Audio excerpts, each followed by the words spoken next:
Anggota Komisi 3 DPR RI dari fraksi Partai Keadilan Sejahtera atau PKS Muhammad Nasir Jamil menyampaikan pernyataan tegas terkait maraknya praktik judi online atau judol yang semakin meresahkan masyarakat.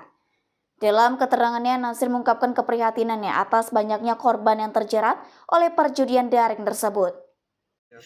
Ya, apakah dia akan digugurkan ya statusnya sebagai tersangka atau seperti apa atau sebaliknya ya, kita tunggu saja karena itu sudah masuk ranah penyidikan karena kan sudah ada 2 alat bukti ya, biasanya begitu menjadikan orang tersangka dan itu sudah masuk ranah penyidikan. Berarti belum ada isu mau panja untuk belum.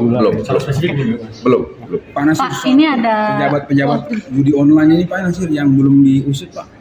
Pejabat-pejabat yang terduga kuat menikmati. Iya, jadi orang-orang yang terlibat secara langsung dengan judol ini harus dibenjolkan ya.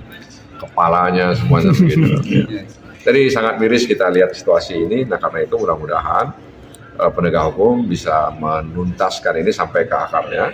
Jangan sampai kemudian ini senyap sebentar lalu nanti besar lagi dia. Jadi harus akarnya itu harus dicabut. Ya kalau enggak dia akan tumbuh lagi. Ya dia akan berbuah lagi. Ya kan, dan akan dinikmati oleh segelintir orang.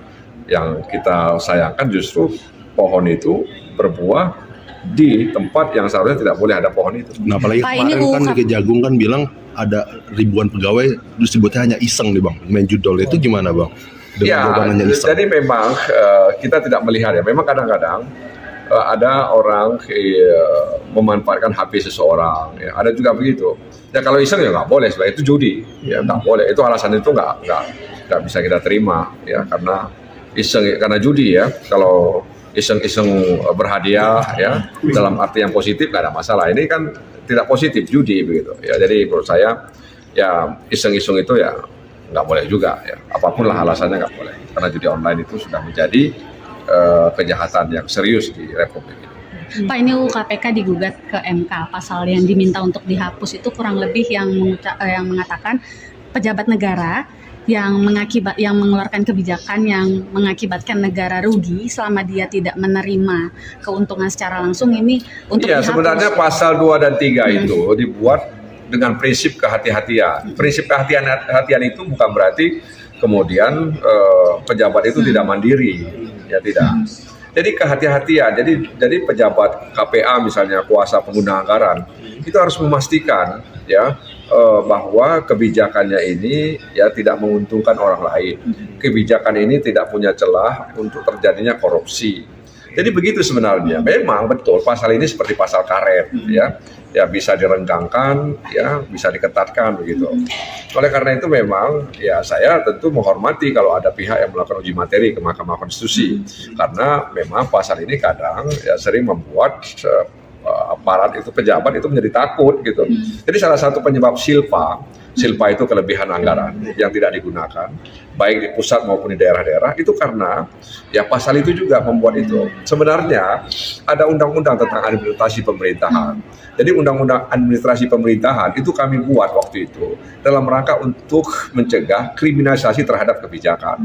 Jadi lahirnya undang-undang itu hasil kunjungan kami ke daerah-daerah.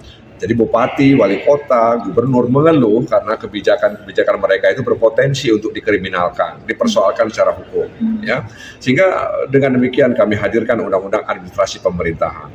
Jadi oleh karena itu menurut saya, ya, disinilah pentingnya sinkronisasi dan harmonisasi peraturan perundang-undangan terkait dengan penegakan hukum, khususnya tindak pidana korupsi. Jadi ya kita hormati, mereka sudah uji materi, tapi memang sekali lagi pasal 2 dan 3 itu sangat ambigu sebenarnya.